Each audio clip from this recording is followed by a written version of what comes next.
A few minutes ago, I got received call from Arnold Clark, yung kasa kung saan dinala ko si Batibot.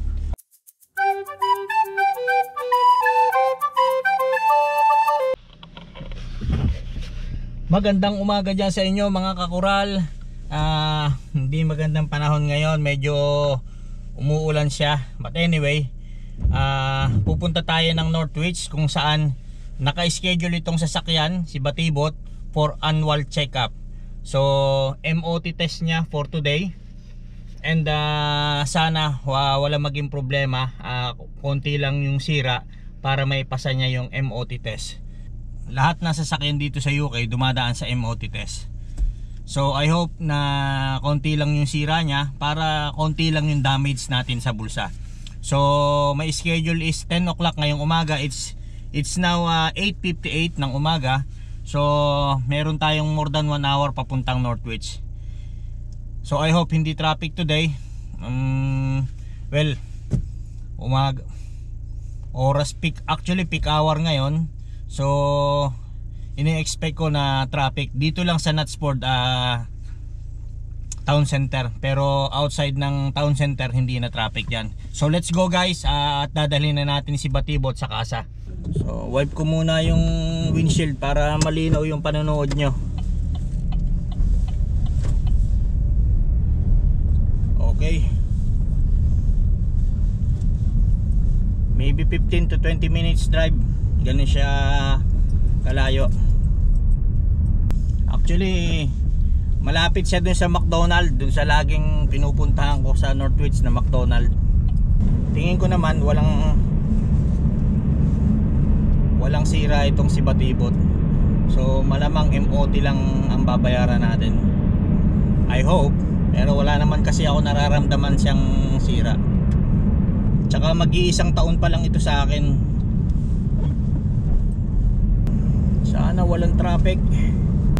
Oh, that's good, walang traffic. Dito tayo sa shortcut. Ang traffic ay yung papasok ng town center.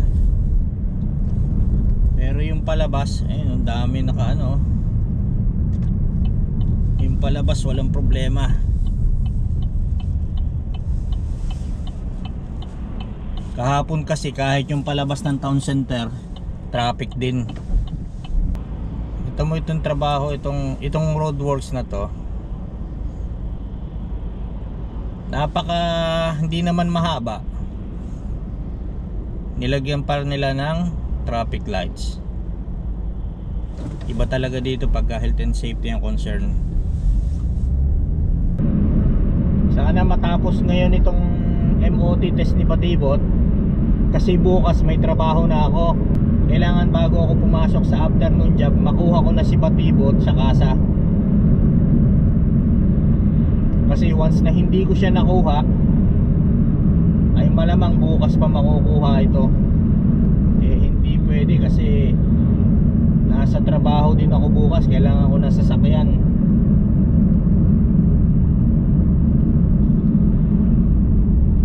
Hindi ko naman pwedeng gamitin yung sasakyan ng anak ko at sasakyan ng misis ko kasi naka-insure yun sa kanila. So hindi ako allowed gumamit ng sasakyan nila. Iiwan natin itong sasakyan. Bale susunod sa akin yung asawa ko. So pipick upin niya ako pagkatapos kong iwan ng sasakyan sa kasa. Pagdating natin dun guys, hindi ko na kayo isasama sa loob kasi bawal ang camera. Dun lang tayo sa parking. Lapit na tayo guys. Ito naman ang kasa ng Toyota Mazda. Ayan oh. So ayan guys, kakaliwa na tayo dito. Ayan ang Arnold Clark. Yan ang kasa ng Vauxhall. Kaliwa tayo rito.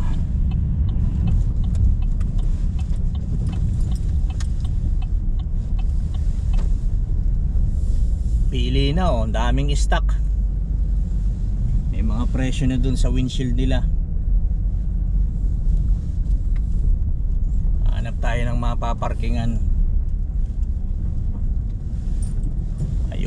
dito.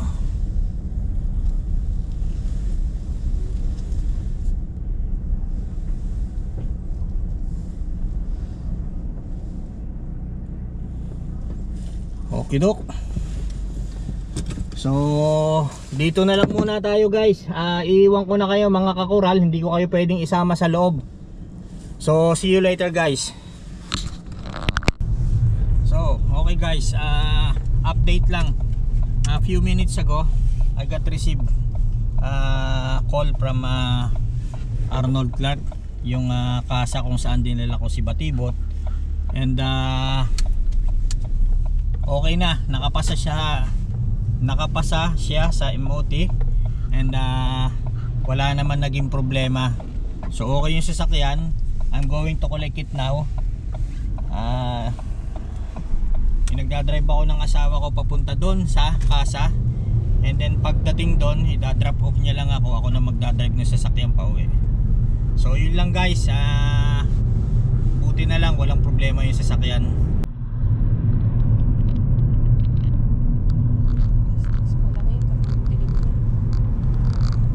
Dilim na no? 3:15 pa lang.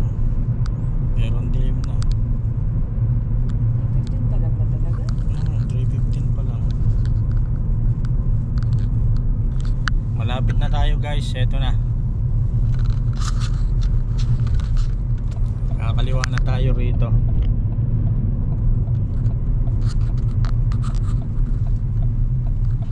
Ayan. So eto na tayo.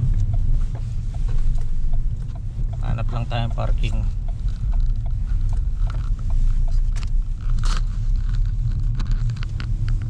Iwan na nakatawa tayong takot. Tawag ako sa iyo pagka ano. So guys, hindi ko na kayo sasama sa loob guys. Hanggang dito na lang tayo, bawal ang camera sa loob eh. So okay na siya guys. Nakapasa na siya sa MOT. Nilinis pa nila. Ayan.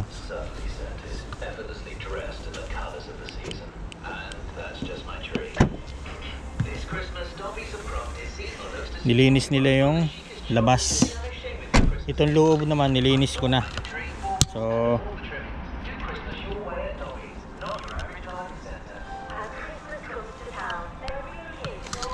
let's go. Drive na natin, uwi na tayo. Okay guys, let's go, uwi na tayo. Bali walang piyesang pinaltan, wala naman siyang sira. Ang binayaran ko lang talaga is yung MOT. So pasado siya sa MOT.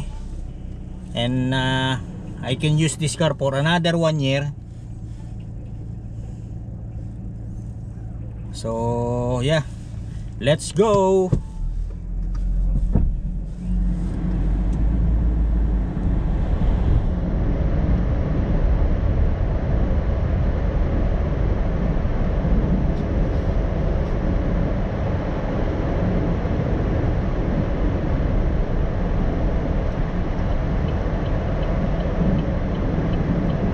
On the last week of this month, bali naka-schedule naman si Batibot itong kotse para sa full servicing.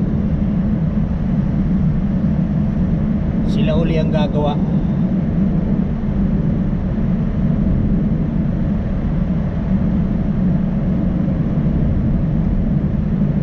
Hindi ko na pinagsabay kasi ayaw nilang mag full servicing ngayong at the same time. Kasi medyo matagal daw. So mas pinili ko na yung MOT na lang muna for today. Tapos yung servicing sa last week of this month na. Pinalis din nila itong loob ng kotse oh. Halatang halata. Malinis. Although malinis na siya kasi kalilinis ko lang naman ito.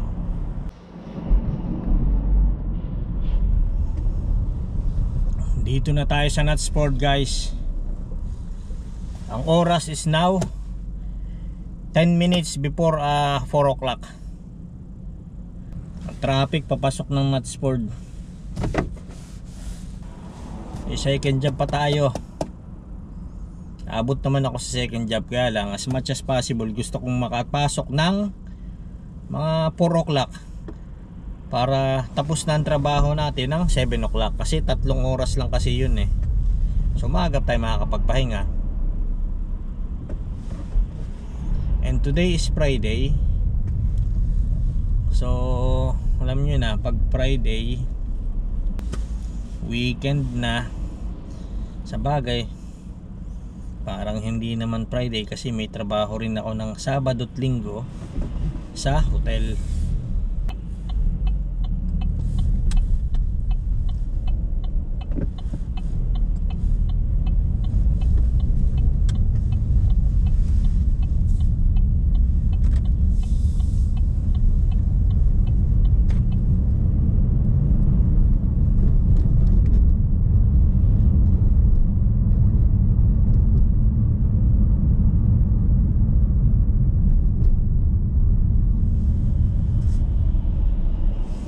Kagandahan pag doon ka nagpa-service or MOT doon sa mismong kasa kung saan mo binili itong sasakyan, after na i-service nila o after ng MOT, winawash nila ang loob at labas ng sasakyan.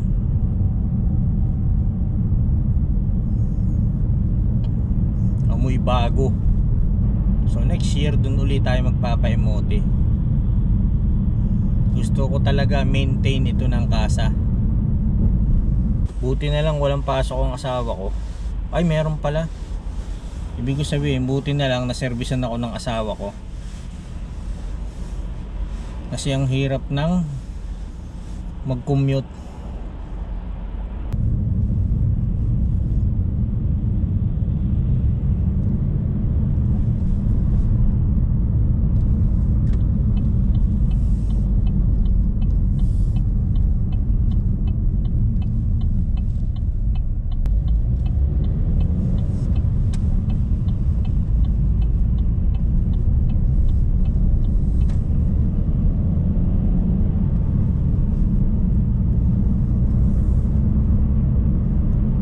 Papalit lang tayo ng damit na uniform, diretso pasok na ako sa second job. Yung second job ko is about siguro mga 5 minutes drive lang simula sa bahay.